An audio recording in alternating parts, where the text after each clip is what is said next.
Coming up this week, the return of Commander Keen. A new way to play your favourite Sega Mega CD games. And we get some incredible inside stories from Gremlin and Sega with Chris Shrigley.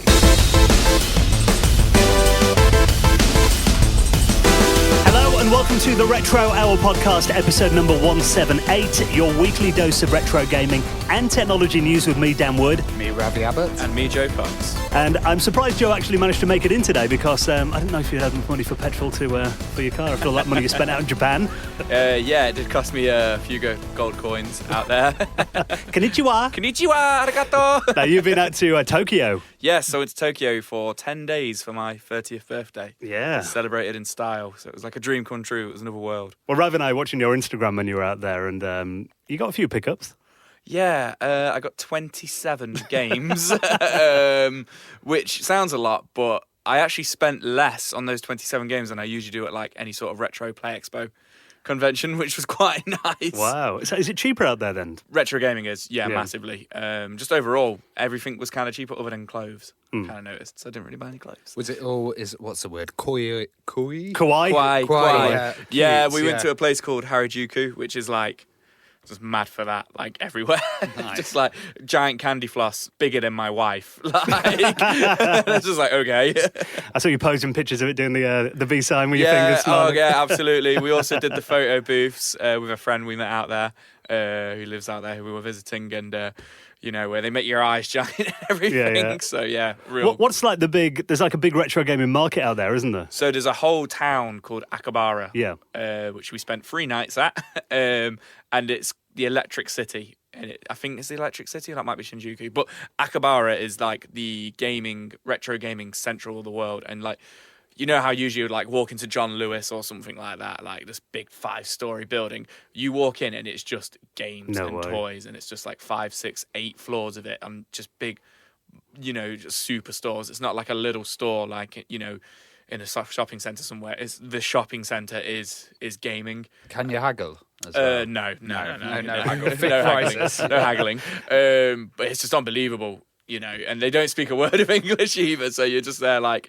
buying a game and they're like, no English. And you're just like, oh no, that's cool, it's cool. Like, just take my money. Like, That's where your translation apps come in handy. yeah, I guess, absolutely. The wife was everywhere with that. Yeah. So I had a friend actually, a guy I know called Alex, was out there at the same time as you. Yeah, and he was in said- all the gaming markets. I bet Yeah. you were fighting with him over yeah, stuff. So I did notice Super Potato, the big one everybody knows. Yeah. There was like one other English guy in there when I was in there at one point, and I was like, oh, okay. Hey, Joe, did tell me the only other English people he saw in Tokyo were like at the gaming shops. At the and gaming markets and shops, stuff, it's so crazy. It's worth the trip then. Yes, absolutely. If you want something different. Now, speaking of going away, actually, this weekend, when this episode comes out, you and I will be on a plane on the way to Norway. Yeah, exciting stuff. We've just got our Norwegian krona, haven't we? Yeah. So, yeah. Ravi was sat next to me, dishing them all out, and I was like, yo, he's got loads of money. He was like, it's only £200. I was like, oh, okay. Ravi's like Del Boy, isn't he? A big roll in it, wooden notes in his pocket. But we're off to Retro Spillmessen this weekend in Sandefjord. If you are anywhere near that area, definitely worth a trip along this weekend. We're going to be doing a few panels as well, including a few that we're going to be playing out in the show over the next few weeks. So we're going to be doing one with Kevin Bayliss, all about Killer Instinct, Donkey Kong Country, Battletoads, Banjo-Kazooie as well. And DJ Slopes is going to be out there as well from Slopes Game Room. He's coming out too. There's going to be gaming tournaments, loads of systems you can play on and everything. So if you want to get last-minute tickets for that, if you are in Norway, worth a trip along. I'll shove all the links in our show notes at theretrohour.com. Now, we did mention that we've got a great guest this week, Chris Shrigley. We've covered companies like, Gremlin before on the show. Obviously, we talk about Sega all the time. He's got a really interesting history going from, the early days of the 8-bit machines right through to working in America at Sega.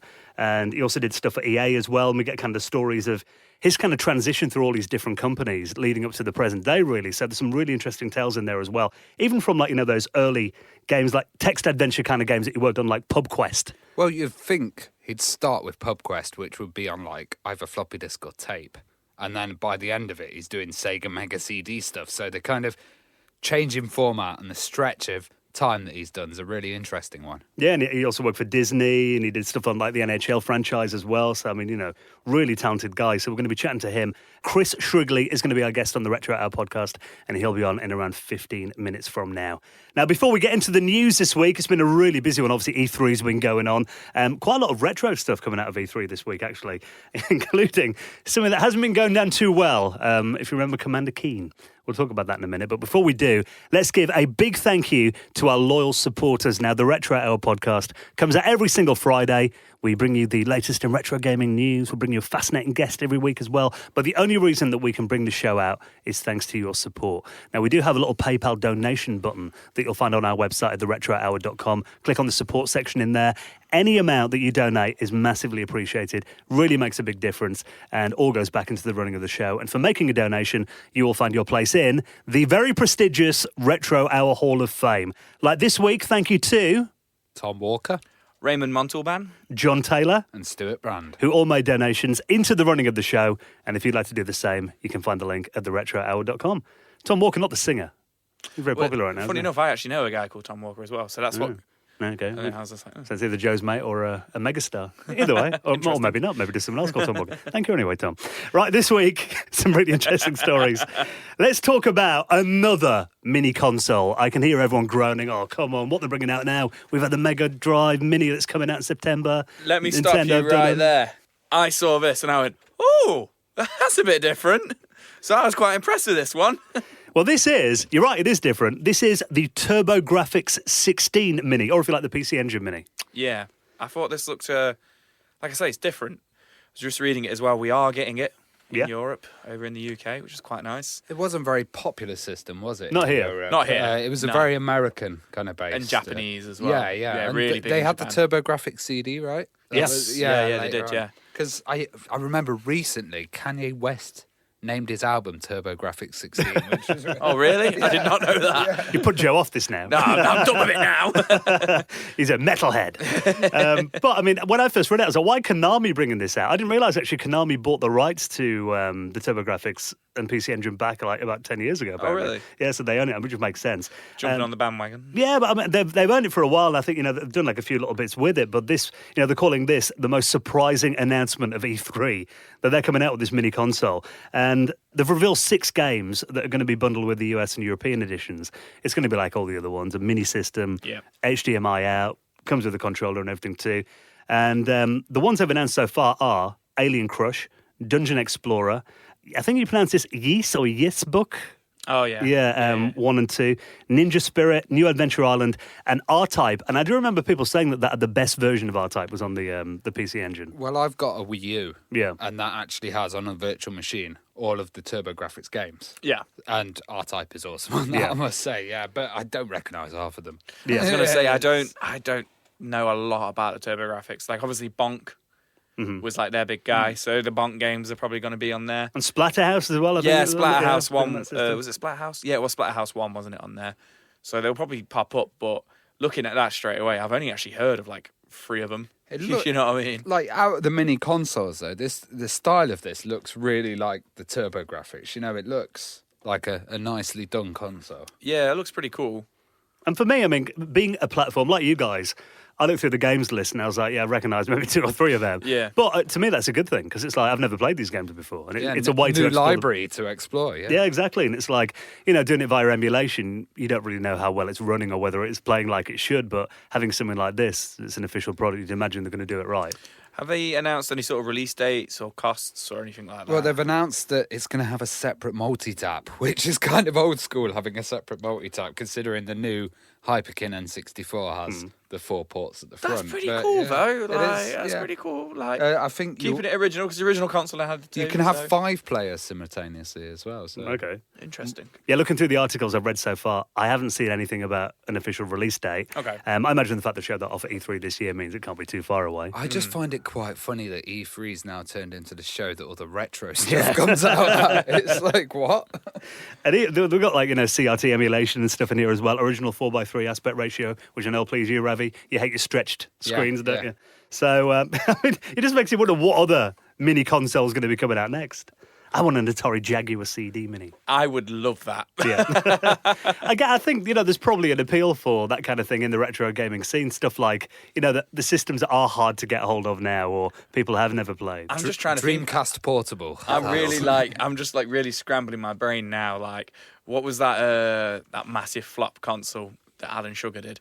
Oh, the GX4000, yeah, the Amstrad. Something like that, the GX4000 Amstrad Mini.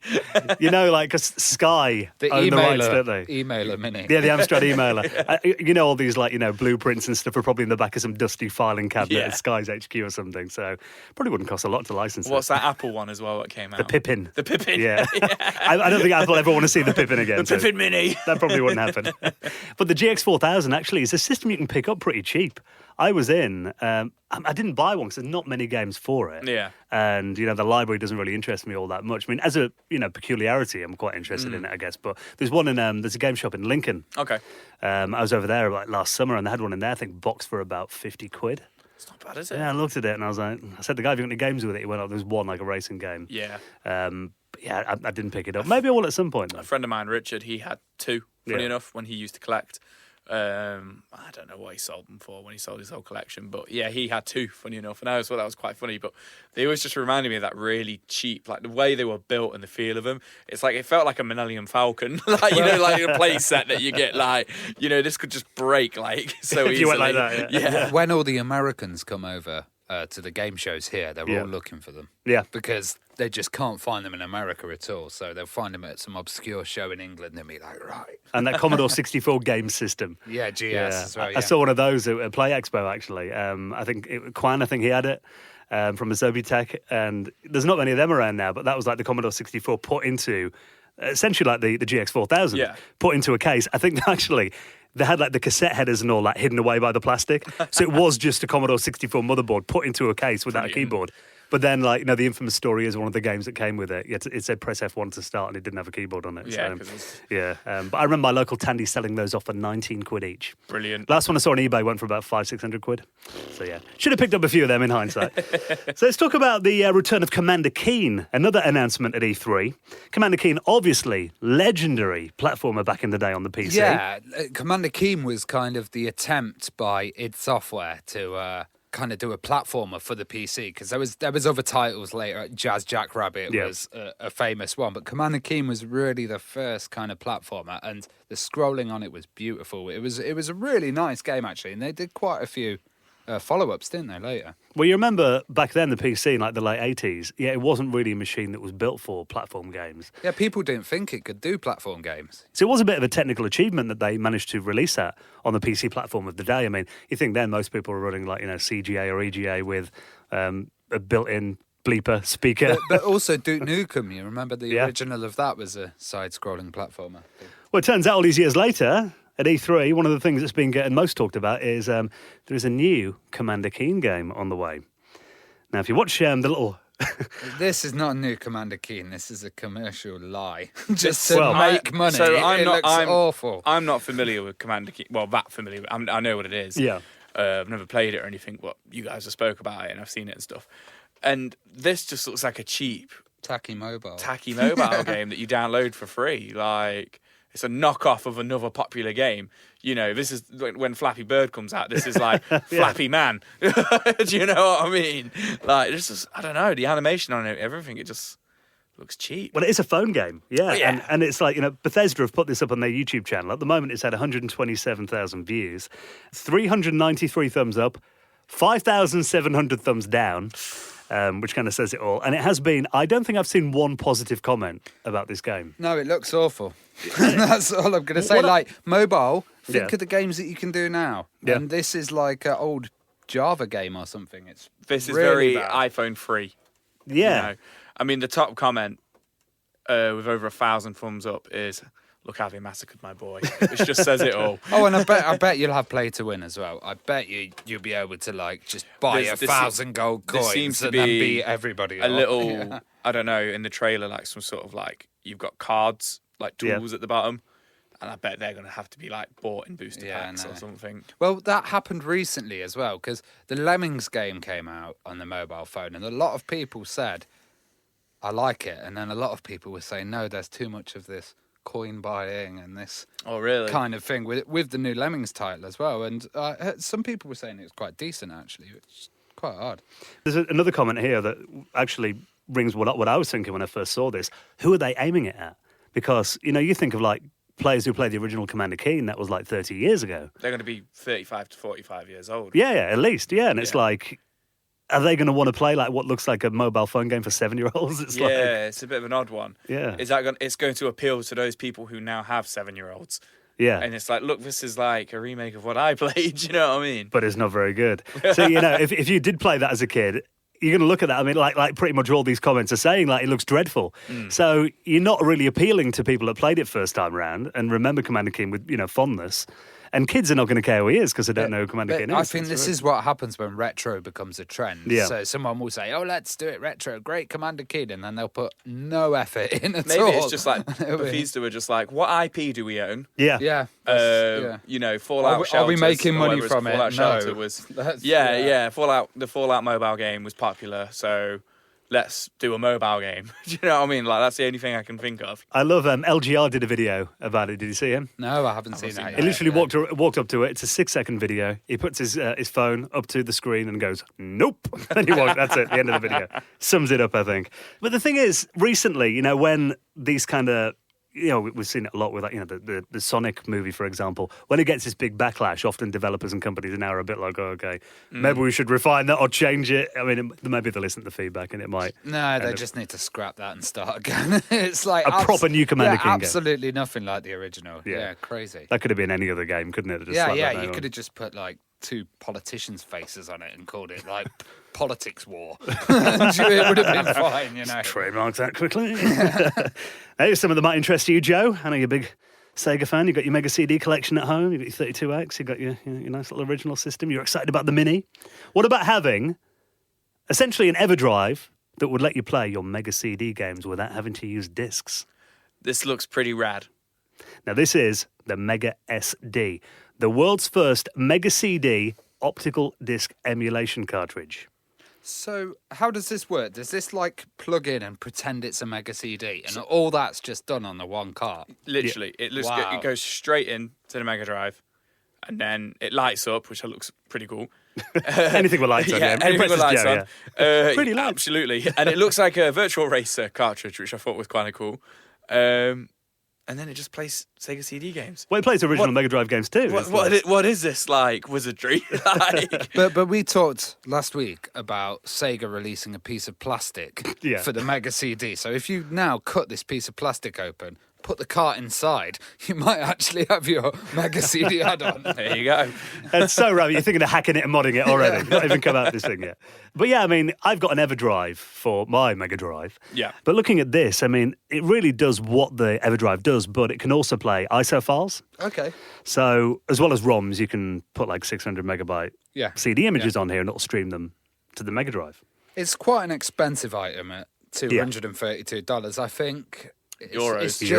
Oh, euros. Wow, more. Yeah, even more. That I saw it when Dan. I was going to say dollars, it's all right, but euros, it's on the high end, isn't it? Dan, you expect to get the Mega Drive as well. I was pretty excited about it, and then Dan showed me the article, and I was like, oh, it's the last thing on the whole article as well, the price of it. But what's quite interesting, as I've just seen, is it plays 32X cartridges. If you have a 32X. If you have a 32X. Yeah, the EverDrive can as well, I believe. So it's not really giving you anything more over the EverDrive, which is like half the price, apart from the streaming of CD images. But it also works with the analog, the new Mega Drive. Oh, yeah, the SG.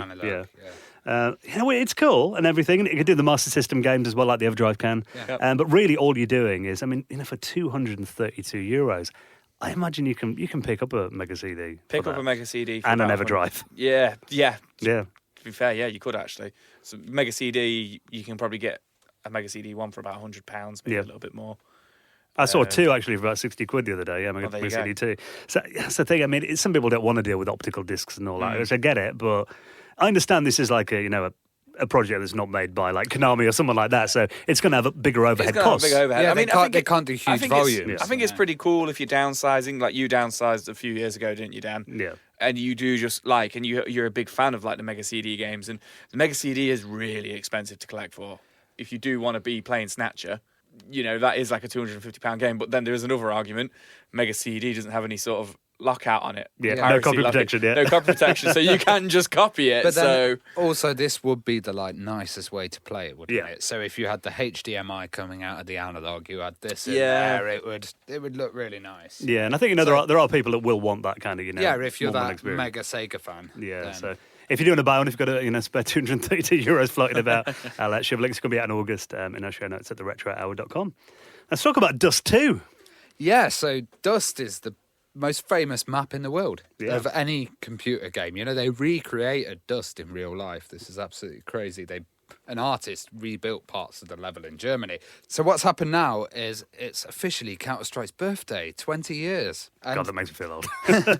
and it's now turned into Counter-Strike Go, which is a kind of total different version of Counter-Strike to the original. Yeah. And we actually had Min Leon, who in episode 61, who created Counter-Strike. So if you listen back then, you can hear all about it. But Gooseman, yeah. So they're talking about Gooseman and Jess Cliff originally releasing it in 1999. And to celebrate that, they've actually put Dust 2 in Counter-Strike Go. So they've got the original map Dust 2 with the old school textures in there. I was going to say, it's got the old school graphics, hasn't Yeah, it? yeah, because they've got a Redux version Yeah. on CSGO. So they've got a new Dust. Yeah. But they've bought the old one back just for this anniversary. I think that's pretty cool that all these new CSGO players will be playing a 20-year-old map. Yeah. That probably people who are their dads used to play. Yeah. You know? You know what? That reminds me. I met up with my cousin, my baby cousin, about 2 years ago, who's now 18, so he's not my baby cousin anymore.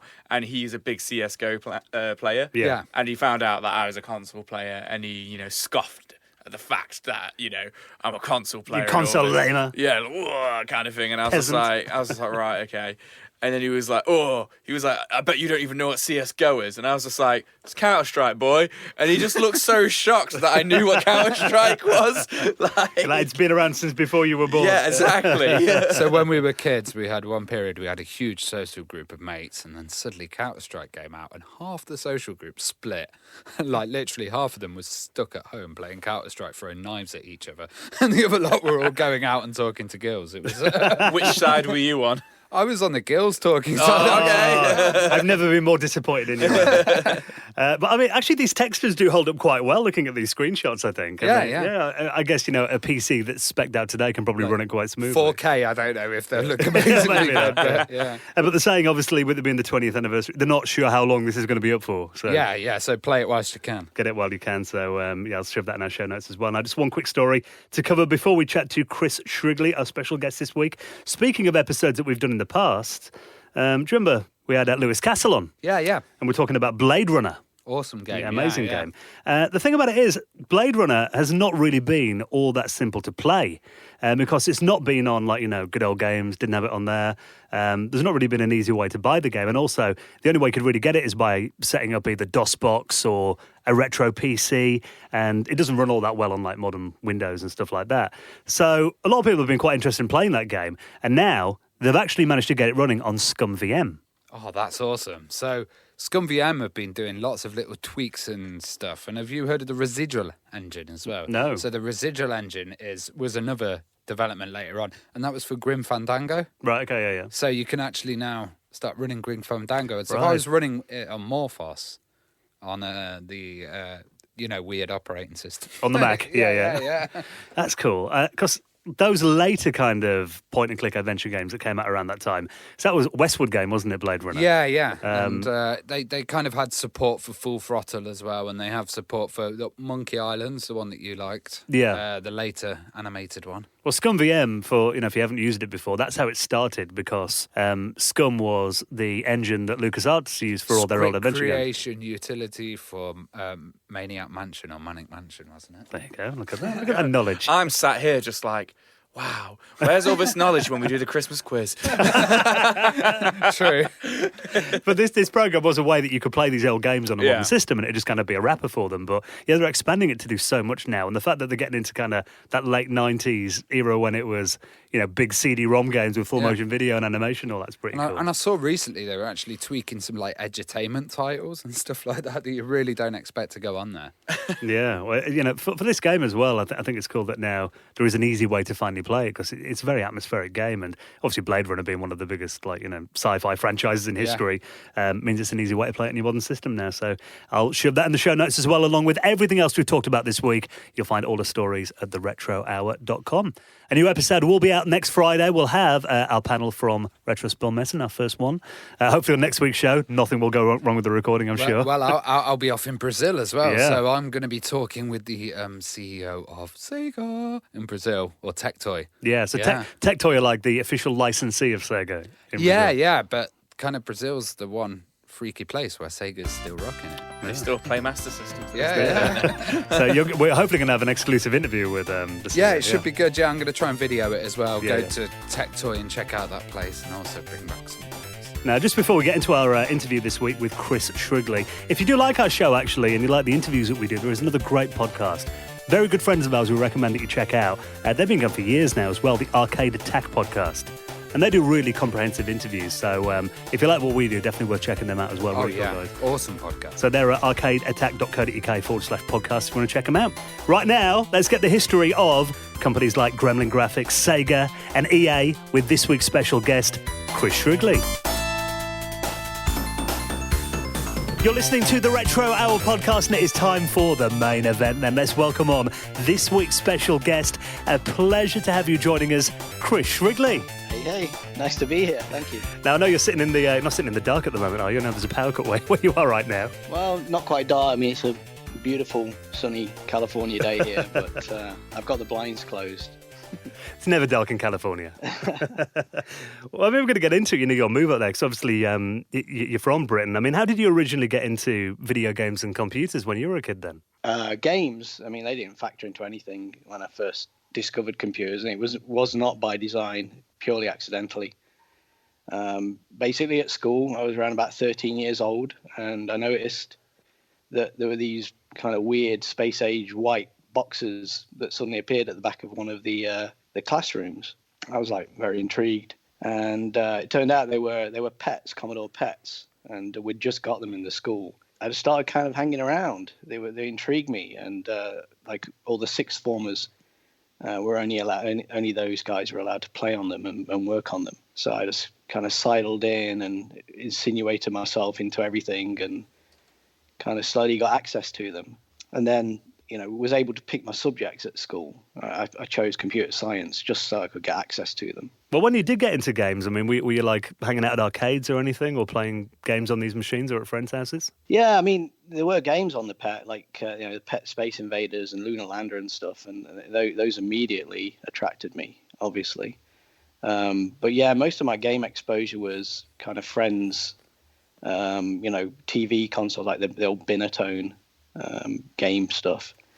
And then a little bit later on, when I was a little bit older, I had some money to spend. It was all arcades, just hanging around in arcades and doing the tour of the town centre every Saturday, every chance I could get, really. For Christmas in 1982, you got a C64. What was it kind of like that moment when you saw this C64, and how did you persuade your parents to get you one? Well, I knew about the Commodore 64 from all the sixth formers. They were talking about it, and they had some brochures that they were like poring over at school. And this thing looked amazing. It was colour. It had sprites, mobs as they were called in the brochures. And so I just sought out every bit of information I could on the thing. I was magazines, whatever, and eventually I talked my mum into giving me some money, some of her hard-earned money, combined with an old savings account my granddad set up when I was born, to let me go pre-order one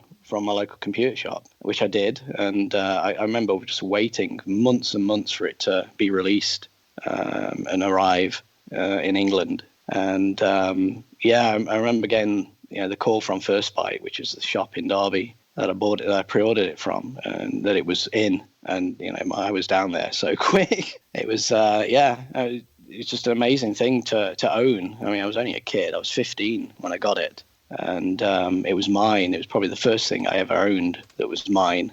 and it was it was kind of a revelation, really. Was that the first time you kind of thought about programming and got into it? And how did you start? No, I was programming at school. When I got access to the pets, that's all I did. I was writing little programs, little math programs, and then I carried a notebook around with me always, and I used to kind of jot down little basic programs and walk around the computer shops in Derby, like First Byte and Datron, and just write silly little things and run them. So I was programming, nothing really serious because I had limited access to computers. But as soon as I got my own Commodore 64, that was it. Every waking moment that I could get the thing set up, I was on it and programming.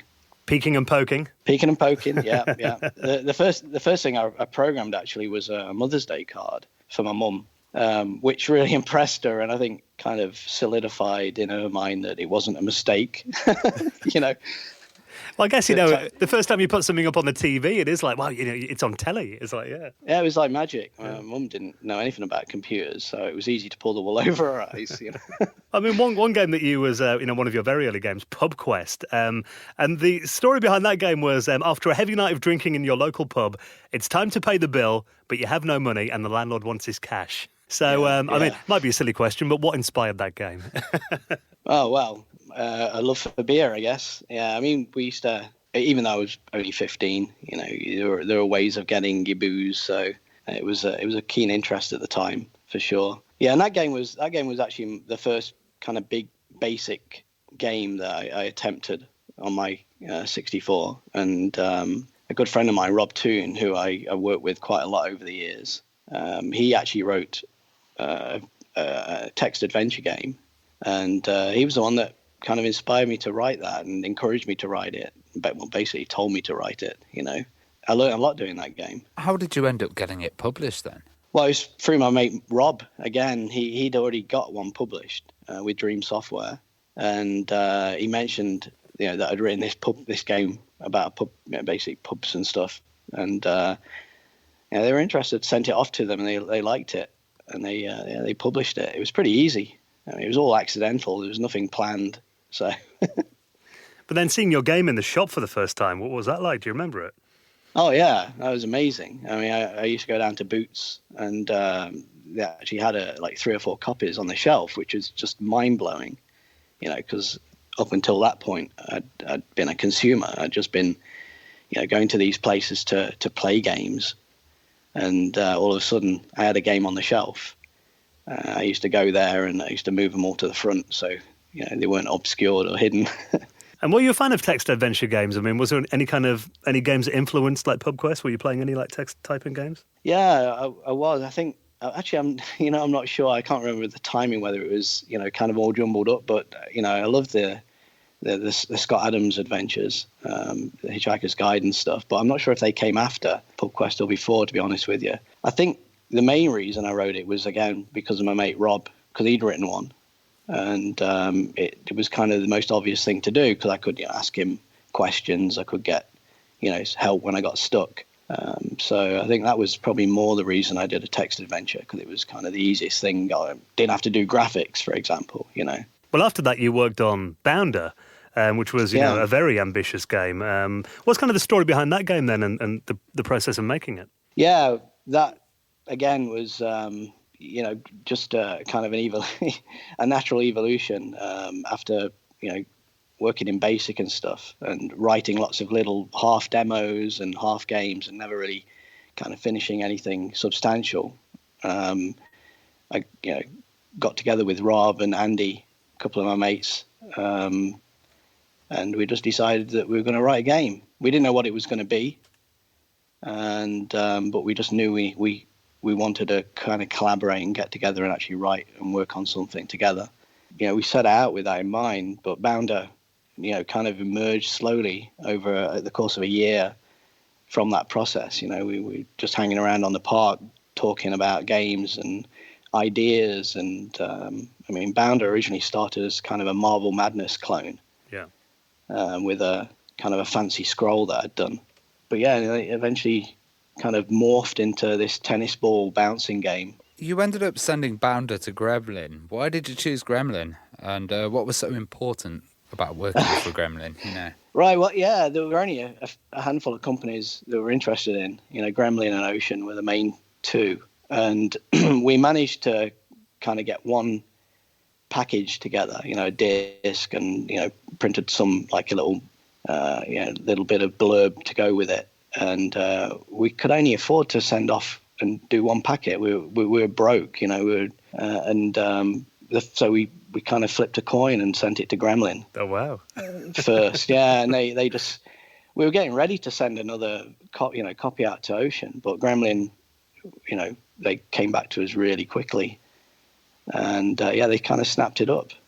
History could have been very different then if that coin landed the other way. Yeah, it could have been an Oceanite, and I actually worked with a load of Ocean people a little bit later on, but and I ended up being a Gremlin. Well, under Gremlin, Bounder did very well. I mean, I remember that review in Zep64, 97% it got, and I know Gary Penn absolutely loved that game in the review. And I mean, it was reviewed very well by magazines, which I imagine was, in that kind of pre-internet age, the magazine reviews could really make or break a game. Oh yeah, that's all there was. I mean, we poured over the mags. People waited for the mags to come out, and you read them from cover to cover. I mean, every last sentence, So yeah, I mean, being in a mag and having a proper game that was proper published by a proper company, it was kind of a crazy reality, really. So yeah, getting that review was kind of a big deal. Gremlin definitely were happy about that. And in Bounder, I remember the music being really catchy. Did you do the music for the game? I didn't actually. All right, okay. You did that. I actually implemented it in code, but Andy transcribed it, some kind of, I don't know where he got it from, some piece of sheet music he had at home, and he transcribed it and created all the data, and then I kind of dropped it into the game. The only thing I did compose on that game was the end of level jump bonus music, right, which isn't really music, it's like 10 notes. Little jingle. A little jingle, and I put that together in like one evening because we needed something on that screen. So yeah, that was the only thing I did musically on the game. Well, you were the key C64 developer there. Why did you prefer the 64 over other 8-bits? I didn't really have much choice. It was kind of cliquey at Gremlin. There were two camps. There was the Specky lads, and there was the Commodore lads, which was basically me, Andy, and Rob. And it's just the way it turned out. I mean, they brought us in as a group, from when they gave us all jobs after Bounder, and we just became the Commodore guys. And we sat on one side of the room, and the Specky guys sat on the other side of the room, and we threw paper at each other.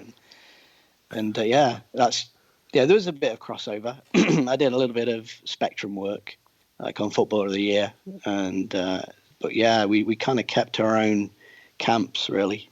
It's good to know that playground rivalry existed in the companies as well. Yeah, absolutely. But it was friendly. Yeah. I mean, we were, at the end of the day, we all ended up at the pub together. So no fisticuffs. No. Well, I mean, next from Gremlin, I mean, Future Night came along. And looking back at that game, I mean, that was a game that kind of reviewed a little bit mixed. I mean, some people found that game really difficult. And some people say it was a little bit unfair. I mean, was the difficulty setting intentionally set high, or what was the story there?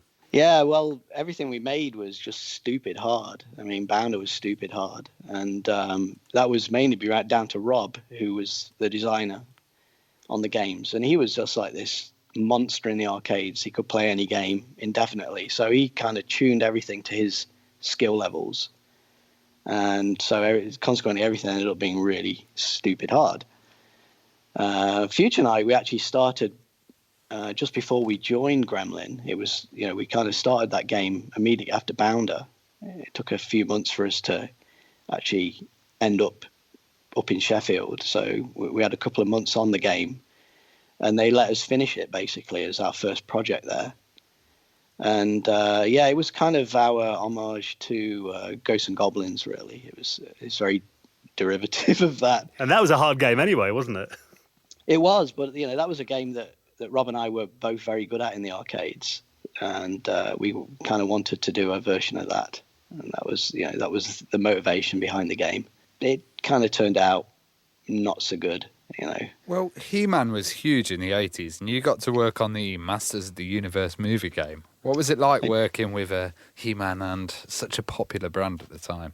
That was a little bit of a departure, I guess. I mean, we were doing, kind of original games up until then. I think that was probably the first movie license I worked on. And it was just a game that kind of landed on my desk at, Gremlin Derby. And didn't really have much choice. Here you go, Chris, this is what you're working on next. We need a game around this movie. And I think we got like a preview video and some, like concept art and stuff from the company, but that was it. We didn't really get any other input or guidance from them apart from, some feedback along the way as we made the game. But we had pretty much free reign on that game to do what we wanted. We did go down to London, and we got like an actual preview in a private cinema of the movie, which was pretty exciting and awesome again. And but yeah, it was it just kind of showed up, and we were told to do it. I know a few years later when, we speak to developers who worked on like movie games maybe in the 80s, they often got like a Bible, of like rules and situations they're allowed to put the characters in and stuff they couldn't do. But I mean, at that stage, were they kind of just a bit naive to it maybe and just let you get on with it, do you think? Yeah, I think so. I mean, maybe I just wasn't aware of that stuff. Maybe, because there were, Terry Lloyd and I can't remember. They were kind of designing it, so they may have dealt with some of that stuff. I was just in my own little world in programming away, so I wasn't really, aware of that if that happened. That map system was just a nightmare, with everything scrolled vertically, so you couldn't tell where you were ever. So, yeah, it is what it is, I guess. Did you get much time to make the game, or was it kind of a tight deadline? Did you have to turn it around quick? Or? Well, everything was turned around quick back then. I think probably 6 months max on any game, and that was probably around about 5-6 months, I think, start to finish. So what was Gremlin working for at this time? It must have been crazy because they were kind of hitting the big time and lots of success at that time. Yeah, I mean, we were in Derby, so they opened, we were commuting up to Sheffield to start with for about a year, and they felt sorry for us and eventually opened up this office in Derby for us. And so we were fairly unsupervised and, kind of separate from, the Gremlin headquarters. I mean, we did have, Jeremy and Greg, who were kind of, babysitting us and making sure we didn't do anything really stupid. But, we got into plenty of trouble there. I mean, we were rowdy, we'd surf down the corridors on signs, and all of our neighbors just hated us. We drove them to despair, actually. We made so much racket.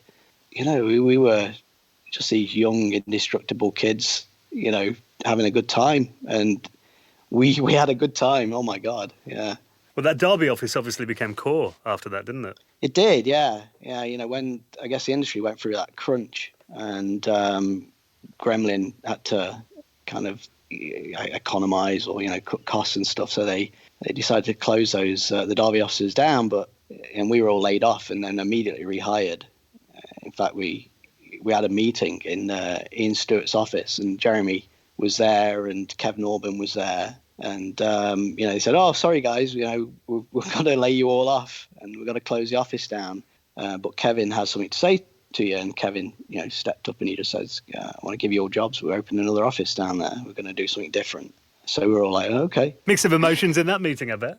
yeah. I mean, it was like, "Oh, hey!" It was up and down. It was, but yeah. I mean, and then we basically took the Gremlin officers and we extended them and we kicked down the walls, literally, drop kicking them, kung fu style, and we just gutted the place.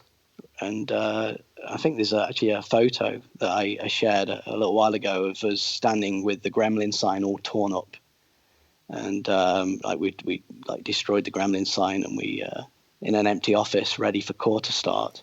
Because we're based in Nottingham, actually, and like I took one of my friends over to Derby a while ago, and we were driving down. There's a Lara Croft Way there now, isn't there? And me and my friend was like, "Why is it called Lara Croft?" I'm like, "It was made over there in that building." Like, what? Yeah, that building's not the actual building. I think the original one got knocked down. Right. There is a similar one that everybody says that's the Lara Croft mansion. Yeah. I mean, when Gremlin Derby core design, we started off in like Heritage Gate, which is about like a tower block.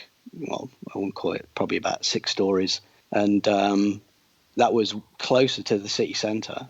And then when I'd left, I'd been gone a couple of years before they actually moved to that big house. But I used to go there occasionally and hang out and see Rob and Andy.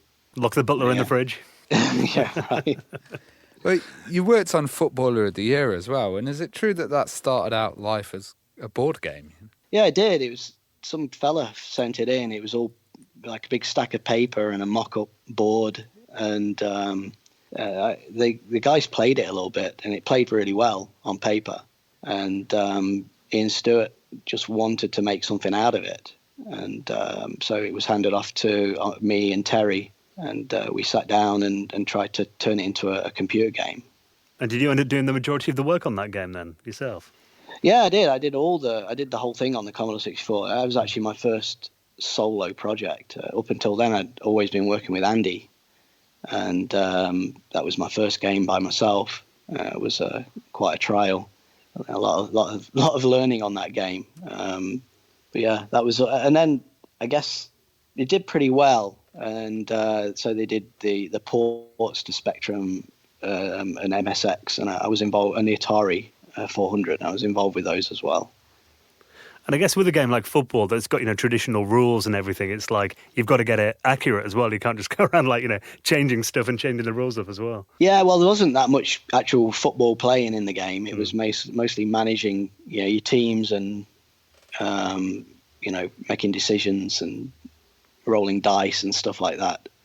So I think the sum total of all the football gameplay in the game was those penalty shootouts. And that was about it. So, rule wise, we didn't have to worry too much about actual football rules. Well, one game after that came along that obviously did implement like real life rules was Advanced Pinball Simulator. And obviously pinball is, it's got a lot of physics and stuff as well. I mean, was trying to do a realistic feeling pinball machine a bit of a challenge? It was. In fact, it was so much of a challenge that I couldn't do it at the time. And that whole game is one big, basically faked out thing. It's the basic ball movement is physics, I guess. But like a lot of the collision detection and the way the ball interacts with the stuff on the board was kind of canned. It would, the ball would hit something and then the code would take over and move the ball around and things like that. So a lot of smoke and mirrors in that game, but it actually turned out, reasonably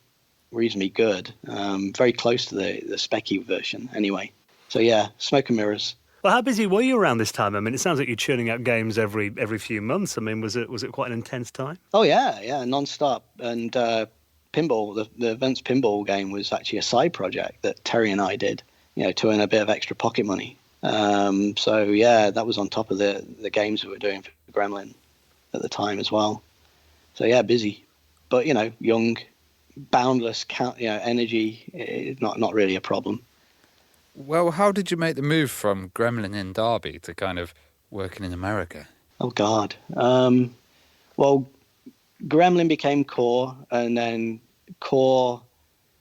Well, there's a big story behind that. How I left Core. There was some.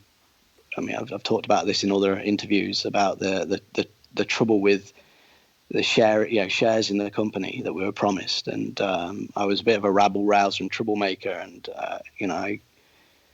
I stirred things up a little bit too much, probably, about the fact we weren't getting our fair share.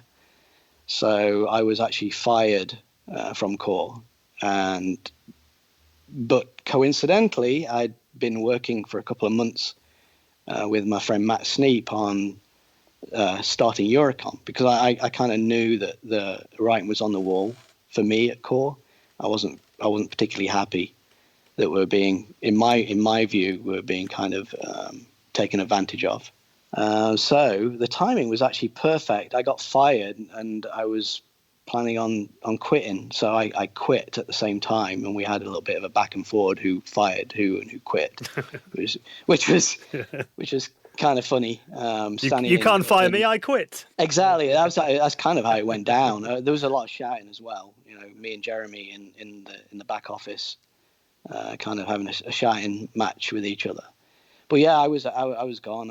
I'd already kind of checked out. Eurocon was already a thing by the time that happened. So I left, and then a week later I was up in Ripley, tearing the NES apart and reverse engineering the game system, and working with some of their electrical engineers to kind of build our own dev system. We didn't have access to the official dev system, so we were making our own real old school stuff. So yeah, I ended up at Eurocom and did a bunch of stuff there, which was amazing, fantastic, great. Again, working with your friends, but they went for a cash crunch. They ran out of money, so I just had a baby. I'd bought a house. I needed money. I needed an income, so I started looking elsewhere. My friend Andy had already left Core by that point, and he'd moved to America working for Cinemaware. So I chat to him every couple of weeks on the phone, and he was just like pecking away at me. I should talk to Bob Jacob, talk to his boss. They're looking for people. So I did. I went down to London, had an interview, got offered a job, and in January '91, I think it was, I moved my family to California. Wife, a 1-year-old, and 2 suitcases, and that was the start of a whole new life and adventure. Bit of a change from rainy Derby. Oh, massive change! yeah. The smells, the sounds, the light, everything. It was an absolute trip. How did the games industry differ there compared to back home? Well, I was never really much into the workings, the business side of stuff at that point. So to me, it was the same. It was just, here's a manual, here's a piece of hardware, and here's a game we want making, figure it out. And so that was all the same. So yeah, that was the first thing I had to tackle when I got there. And I got a manual that was all in Japanese, and that I had to wade through again and try and figure out the hardware. But yeah, it's same old, really. Just different hardware, different language. I wasn't really privy to all the businessy stuff. I mean, did you find working on the 16-bit consoles was different to doing games for home computers? I imagine there's kind of different rules, I guess. Different rules, but again, just really all the same stuff. I mean, a Commodore 64 has set memory. It has things you can and can't do with it. Same with a Sega Genesis. It's just different. I mean, the Genesis was more powerful, absolutely. I mean, you could do more sprites, more colors, more everything. So there was a lot of freedom in that, for us to express ourselves a little bit more. You made the move onto CD with the Mega CD and Batman Returns. How did you find that? Yeah, that was an interesting project. We got the Sega CD in because we had a relationship with Sega, and they wanted developers to make stuff for the new hardware. So we kind of got advanced versions of it that we played with, and none of us were really very impressed with it at Acme at the time, because it was very clunky. It was very much a kind of a bolt-on thing. It was they'd basically taken a Genesis and added a CD drive and some other kind of chips to kind of bind it all together. And the only really exciting thing about it was that it could do, kind of some 3D stuff. Yeah. It had built-in scaling and, for bitmaps and things like that. So that was interesting. That was exciting, but it was really just a Genesis. And I actually unfortunately, I didn't get to work on any of the cool stuff. I didn't get to do any of the pretty graphic stuff. That was all John O'Brien, who absolute genius. And I ended up doing all the unpleasant stuff, like gluing the game together and doing all the CD-ROM subsystems and disc layouts and like the shell and the all the title page stuff, things like that. So anything anyone else didn't want to do, I ended up doing on that game. So basically, because there was like a standard Genesis version as well that was very different. Well, that was like a side scroller, wasn't it? Yeah. There was a platform game that was done by Andy Green. Yeah. And I had to glue them both together so that they'd it would go back and forth between the games and maintain state and all that stuff. And it wasn't a trivial job, but it was super, unpleasant and tedious, really. Especially when Andy and John were getting to do all the fun stuff. You made an interesting point as well about the first time kind of CD-ROM became available, and I remember walking into a shop and seeing the Mega CD, and it had like some kind of primitive video showed on like a postage stamp sized window in the middle of the screen and 16 colours or something. And again, it was like you looked at it and you thought, oh, it's kind of interesting, but then you saw the price tag, and at the time, I imagine a lot of developers were just trying to find ways to kind of fill this new storage medium. Yet again, you're still in that kind of limitations of the technology of the time. Oh yeah, absolutely. I mean, there were filling that disc, and that was actually caused a problem, and that's kind of began shifting games more towards these big productions and bigger teams, because you needed more people to make more stuff. So you worked for Disney games too as well. What were like the difference and rules around working with Disney with their IPs and values? Were they very strict? They were, actually. Yeah, Disney was an interesting experience for me. That was my first taste at corporate America. And they had a lot of rules, a lot of things you couldn't do. Although the kind of group I was in at the start, it was pretty small. It was Disney Software, and they'd just kind of, I think they'd only been going for about a year before I was hired. And so they were able to do, they were a little bit more nimble than the rest of the company. So we were able to do some interesting things. The first game I did there was Gargoyles on the Sega Genesis, and that was very, very controlled on the art side. The original animation company that did the TV show were heavily involved with the animation for the character and the styles and all that kind of stuff for the game, which didn't really concern me. I mean, on the coding side, I kind of just did my own thing as usual. Yeah, I guess, being at a company like Disney, being an animation studio, that look has got to live up to their kind of, keep their reputation high, I guess, as well, hasn't it? Oh, yeah. And they, like I say, they were really super picky about Goliath, the main character in that. And, they actually did all the animation for us. The TV animation people did all the animations and they were all overdrawn by our artists. And how long were you originally at Disney, folks? I know you went, then you came back again, didn't you, after? I did. I kind of joined them, I think, 93 or thereabouts. I was there for maybe 2 or 3 years, maybe 3 years. And then I ended up back there again in 2008. There's actually a kind of an interesting story around Eurocom and Disney at this time, because Eurocom, I'd left Eurocom, obviously, to come to America. And I'd done stuff for Acme and Malibu and ended up at Disney. And Disney were looking for basically companies to do work for them, contracts. And I suggested Eurocom because I was still, talking to Matt and stuff. And so we ended up going over to England, and it was the most surreal thing because I was basically leading a meeting for Disney at Eurocom's offices, at a big conference table with Matt and Hugh and Tim, all sitting around a table on one side, and me and the Disney guys on the other side, trying to put a deal together, to give them work, and it all worked out basically, and it's kind of a strange full circle thing that ended up kind of getting them a whole bunch of work through Disney. That must have been a surreal meeting. It was very surreal. It was very strange, to be back there in a different capacity, and kind of, it was interesting. Well, why did you leave Disney first time around?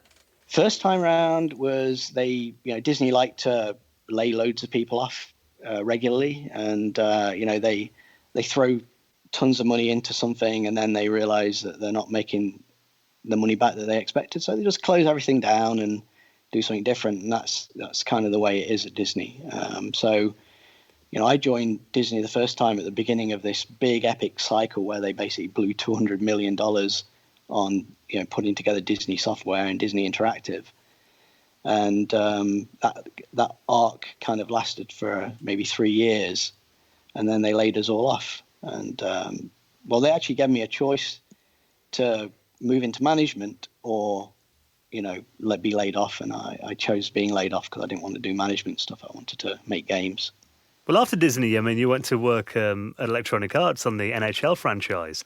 How did you end up working for EA, and what was it like working for them at that time? That was a contract freelance gig after Disney. I did one of the producers I worked with at Disney had some connections, and he picked up the project, and he needed a programmer. And I just basically left Disney, and I was kind of mulling about what I was going to do, where I was going to go. And he hit me up to see if I was interested in doing, the new version for that year of NHL on the Sega Genesis. And I was like, yeah, absolutely. It sounds like, a lot of fun, and the money was good. And that must have been quite late in the Genesis's life, was it, doing that NHL game? Yeah, it was. It was the last game I did. Actually, was it the last game? I think I did a little bit of work on Spider-Man on the Sega Genesis after that. That was for Western Technologies. But yeah, I mean, this was at the tail end. Certainly, my career on Genesis was pretty much over at that point. You ended up working with Mass Media doing ports for the Game Boy Advance. What was it like working for that system? Was it kind of like going back into the past a bit? Yeah, that was just one of many projects I did at Mass Media, and that was kind of a quick. I mean, so the guy that ran Mass Media, David Todd, he was trying to build a relationship with Blizzard at the time, and we'd done StarCraft on the N64, and he wanted to do more stuff with them because prestigious big company, and they were looking for someone to port these 3 games: Blackthorn, Rock and Roll Racing, and The Lost Vikings, and so we picked the gig up, and it landed on basically Andy Green and my desk because we were working together again at that point.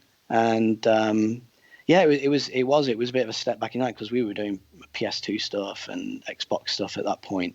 So going back and trying to tear apart the graphic formats and writing all the tool set to convert all the assets, and we had to actually pull the assets out of the ROM images and stuff. We had very little source materials for those games. So that was it was an interesting, fun, difficult project, and we did some really cool and interesting solutions to some of the problems on that game. But yeah, it was interesting going back and trying to understand an old system like that again. Well, I was reading an interview that you did in Retro Gamer magazine, I think it was, a few months ago, and you're talking about your time at Mass Media. And I know you were there about 10 years. It was a long time you were there, but you're talking about how you found it quite a difficult place to work. Was that more in the end, and what kind of happened to finally cause you to leave the company? Yeah, that was a fairly traumatic time, actually. The ending of my time at Mass Media was underlined by me getting sick, basically. I've been working on a game called Tetris Evolution on the Xbox 360. And it was probably the most brutal project that I've ever worked on, technically and just time-wise, schedule-wise. And I was doing all the networking because it was a multiplayer Tetris game. I was doing all the networking stuff, and it was just a brutal 6-month crunch at the end. I was working just insane hours for a prolonged period of time. It basically broke me. And I got sick at the end of the project, and it made me realize that there was kind of more to life than killing yourself.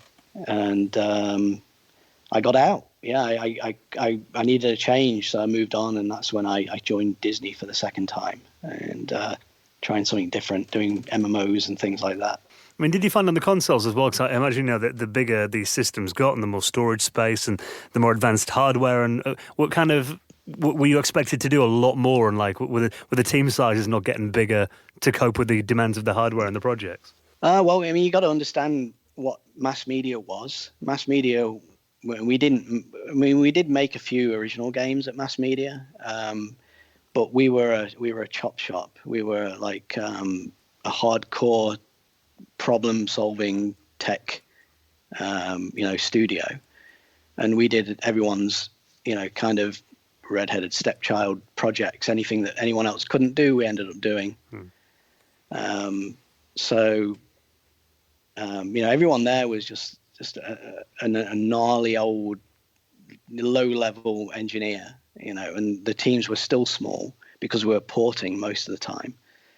A typical port, like for example, like Full Spectrum Warrior, for say, there were only like probably 5 of us on that game, and we did everything with just a very small team. Epic game that was, by the way. I was addicted to Full Spectrum Warrior, yeah, because it was just when the Iraq War was going on. So, right, put you in the yeah, place. yeah. It was a good project. I say fun projects. I mean mainly challenging, because none of them were really fun. I mean, they weren't very creative things to do, but they were extremely challenging technically to do. Well, recently, people will know you for the RPG game Immortal Darkness, Curse of the Pale King. Could you tell us more about what you're up to these days? Yeah. So, I mean, that's basically been my labour of love for the past 2.5 years, Immortal Darkness. And we published it late last year on Steam after, a long time in development. And the project was essentially a vanity project. My friend Damon and I were pretty much into D&D and tabletop gaming, and we always wanted to make a dungeon crawler. It was kind of based around D&D, and with all those kind of cool things like treasure and traps and stuff. So we just sat down and decided to make this game, and it turned into a proper full-blown project. We had like 8 people on it. We started a company to do it, and the game turned out pretty good. Absolutely the game we wanted to make. And I essentially, what I do now is I maintain that, and I do bug fixes and do all the community stuff and the support for that game, while juggling a bunch of other small projects and prototypes that I'm working on. That must be very rewarding, though. Oh, yeah, absolutely. It doesn't get better, really. I mean, it was kind of a dream come true. I mean, I actually left Disney. I kind of retired. I'm doing air quotes, by the way, retired. When I was 45. It was about 7 years ago now. And, I got to do what I wanted to do. And I was unhappy sitting in a cubicle and, doing other people's bidding. So getting the chance to actually, quit and do my own thing and go indie was just a huge dream of mine for a long time. So yeah, getting to do it, I was very lucky to do that. And luckily I was in a financial situation where I could actually afford to do that. And it's great that the indie game scene today is so big as well. I mean, you wouldn't have thought that you could have, small teams, and even bedroom programmers are making games that are doing well these days again, which 20 years ago you couldn't have imagined. Yeah. I mean, indie stuff is it's definitely an exciting, kind of fun thing. It is tough though. I mean, there are so many games out there. It's very difficult to get noticed. It's very difficult to get exposure unless you've got like you get lucky, or you've got money, or you've got an in some with some influencer or something. So it's not all rainbows and unicorns. It's actually a very tough business to make money in. But if you can afford to do it and you can afford to take the risks, it's what it's all about, in my opinion. I mean, it doesn't get better than making your own stuff on your own time.